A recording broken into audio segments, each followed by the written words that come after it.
сайн байцгаана уу. Хүмүүжчдийн мэндийг хүргье. Өнөөдөр 9 сарын 23-ны Мянмар гараг. Өнөөдөр өглөө Нүүбийн чуулганд ерөнхийлөгч Трамп үг хэллээ. За Нүүбийн чуулганд тойрсон маш олон үйл явдлууд болж өрнөж байна.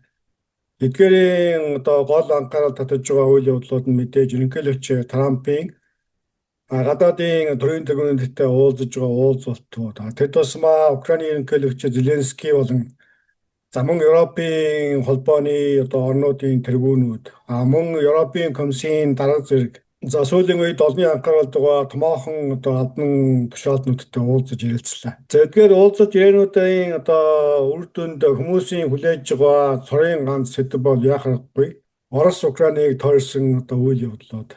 За тэр тусмаа сүүлийн үед ерөнхийлөгч Трамп Англид ачааснаас хойш Украины талаар барьж байгаа бодлого хайцангуй зөөлрсөн. За ингээд Оросын эсрэг анх удаа дуугарч эхэлж байгаа. За энэ мэтээр экзэгтэй цаг мөчид өнөөдрийн уулзалт түүний дараа өрнөсөн үйл явдлууд өнөөдрийн хувьд олонний анхаарлын төвд байлаа. За ингээд эдгээрийн дараагаар ерөнхийлөгч Трампын өнөөдөр өдөөс хойш хийсэн мэдэгдэл бол олонний анхаарлыг ихэхэн татаж шуугилж байна. За та бүхний харж байгаа энэхүү постыг бол өөрийн Truth Social дээр өнөөдөр хийсэн байдаг.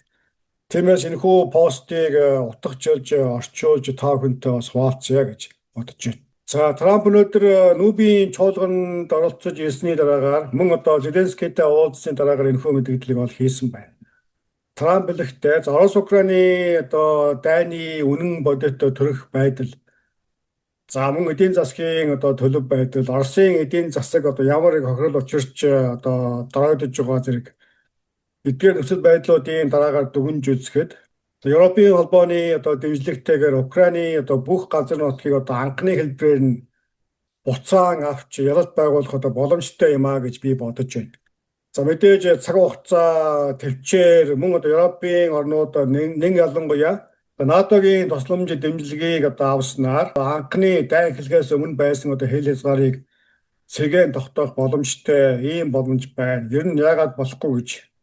За Орос улс бол мэдээж цэргийн том хүч. Гэтэл энэхүү цэргийн том хүч гэдэг орн маань үндсэндээ хэдхэн хоногийн дотор эзлэн гэсэн газар нутгаа 3 жил гарan байлдаж байгаа боловч юу ч толоосонгүй байна. За энэ нь Оросыг бол маш хүчгүй дорой харагдуулж байна. За Оросыг бол цаасан баг гэж хэлж болохоор байна. За та бүхэн Москва хот болон бусад Оросын хот тосгодод амьдрал ямар байгааг үндсэндээ ойлгож байгаа. Амьдрал хүнд байна. Тэд бензин шатхуун хомсдож олдохгүй байна. За дайны эдийн засагтай Оросын эдийн засаг бол сайнгүй байна. Олсон бүх мөнгө Украинтай тэнцэхэд зарцуулж байна. За тиймээс Орос улс их доройтсон эдийн засгийн хувьд уруудаж байгаа энэ цаг үед за Украин улсын хувьд маш сайн тэмцэж чадсан нөхцөлд өөрийн газар нутгаа сэргээн авч магадгүй түүнээс цааш ялалт байгуулах боломжтой юм а гэсэн. За тиймээс Путин болон Оросын хувьд эдийн засгийн уналтанд бүрэн орсон энэ цаг үед энэ бол Украин улсад маш тааламжтай цаг бий болжээ гэж үзэхээр байна. За ингээд ямар ч тач хоёр оронд нь хуулинд нь сайн сайхныг хүсье. За бид НАТО-д цэрэг зэвсгийн тусламжаа үргэлжлүүлэн олгосоор болно. За ингээд НАТО бидний дамжуулсан цэрэг зэвсгийг бол өөрийн зорилтын дагуу ашиглах нь боломжтой. За ингээд бүгд нь Аз хүсье гэсэн утгатай ийм мэдээллийг бол хийлээ. За өнөөдрийн энэхүү мэдээлэл бол үндсэндээ Трамп сонгогдсноос хойш баримталж байсан бодлого бол 180 градус орчим эргэсэн. За ийм постыг бол хийлээ. За мөн өнөөдөр Нүүбийн чуулганы үеэр болон чуулганы дараагаар хийсэн уулзалтуудын үеэр за Трампын хувьд байр суурь өөрчилж Украиныг болон Зеленскийг магтаж сайшаасан. За Украин улс үнэхээр энэхүү том агуу цэргийн гүрэнг зогсоож чадсан гайхамшигтай гэдэг. За ийм зүйлийг анх удаа хэллээ. За бид бүхэн мэдэж байгаа өнөөдөр өглөө бол Трамп Нүүбийн чуулганд өгүүлэхдээ за хэрвээ Орос улс дайн зогсоохгүй байгаа нөхцөлд Америк нэгдсэн улс бол маш томоохон санкц юу эдийн засгийн хориг аргамж авахд бэлэн байна. За харин үүнийг авахын тулд Европын холбооны орнууд Оросоос газрын тоос эрчим хүч худалдан авахад зогсоох ёстой гэдэг байр сууриа давтан илэрхийлсэн байдаг. За мөн Трампын бас нэг барьж байгаа бодлого бол Оросд санкц тавихаас гадна түүнийг дэмжиж байгаа. За Оросын хямд газрын тоос эрчим хүчийг худалдан авч дайныг санхүүжүүлж байгаа. Хятад болон энэтхэг улсыг бас буруутгасан утгатай. За ингээд эдгээр одоо орнуудын эсрэг одоо зэрэг одоо хориг хангамж авч байж Оросын энэхүү одоо дайны машин зогсноо гэдэг байр суурийг бол одоо илэрхийлж эхэлсэн байна. За өнөөдөр мөн Зеленский Трамптай уулзсны дараагаар мөн одоо сэтгэл маш өндөр байгаа. За тэр ч байтугай нөхцөл байдал одоо огцом бидний талд ашигтайгаар эргэж байгаа гэдэг ийм зүйлсийг бол хэвлэлд одоо ам алдсан байдаг. Харин Зеленскийн хувьд бол одоо Трампын хувьд маш олон зүйлсийг ярьсан. За одоогоор нарийн ширийн мэдээлэл өгөх боломжгүй гэсэн за ийм мэдээллийг бол өгж байна. Тиймээс ямар ч тач өнөөдрийн уулзалтын үеэр Америкийн нэгдсэн улсын зүгээс дайны одоо чиглэлд за Украин улсыг одоо дэмжих тал дээр одоо ахицтай ийм одоо зүйлсийг хэлсэн байж магадгүй гэдэг ийм таамаг төрөхөөр байна. За тиймээс ерөнхийлөгч Трампын хувьд одоо анх удаага Оросыг буруутгаж Украиныг одоо дэмжсэн за ийм одоо өнгө аястай зүйлийг ярьж илтгэсэн ийм одоо өдөр болж өнгөрч байна. За тэгвэл энэхүү ерөнхийлөгч Трампын байр суурийг бол одоо засгийн газрын хэмжээнд мөн одоо дэмжиж байгаа гэдэг нь бол харагдаж байна. За энэхүү мэдээ хийхээс нэг цагийн өмнө Америкийн одоо батлан хамгаалах яам буюу одоо дайны одоо яамын сайд Петексэд мэдээлэл хийлээ. За Петексэд хэлэхдээ өчигдөр одоо Эстоны талтайгаа одоо бид ярилцлаа. За ингээд НАТОгийн агаарын хэлийг бол одоо Оросын тал зөрчсөн одоо хүлээн зөвшөөрөх боломжгүй ийм зүйл юм аа. За бид Америкийн нэгдсэн улсын одоо дайны яам бол за Эстон улсын одоо эрх ашигын төлөө хамт зогсох болно. Өөрийн хамсаатнуудаа хамгаалах болно гэсэн.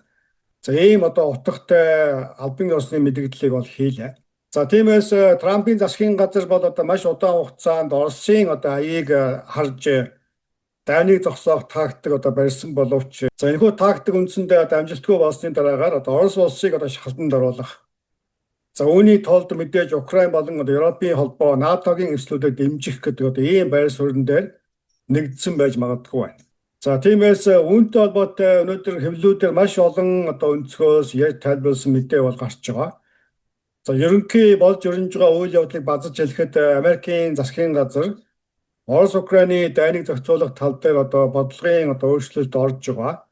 За үүнийг өнөөдөр одоо Украины ерөнхийлөгчд одоо илтгэсэн. За энэ талаар одоо тодорхой яриа хэлэлцээ хийсэн гэдэг нь ийхүү тодорхой боллоо. За ингээд өнөөдөр мөн одоо ерөнхийлөгч Трамп дээр өгүүлсэнчлэн Европын комиссийн одоо дарагтай уулзаж мөн одоо нүүбийн чуулган дээр хэлсэн үгээ бол давтаж байр суурь илэрхийлсэн байгаа. За Трампын хувьд маш ойлгомжтой. Европын орнууд Оросоос одоо газрын тос худалдан авахаа эрчим үеж одоо импортлохоо зогсоо гэдэг.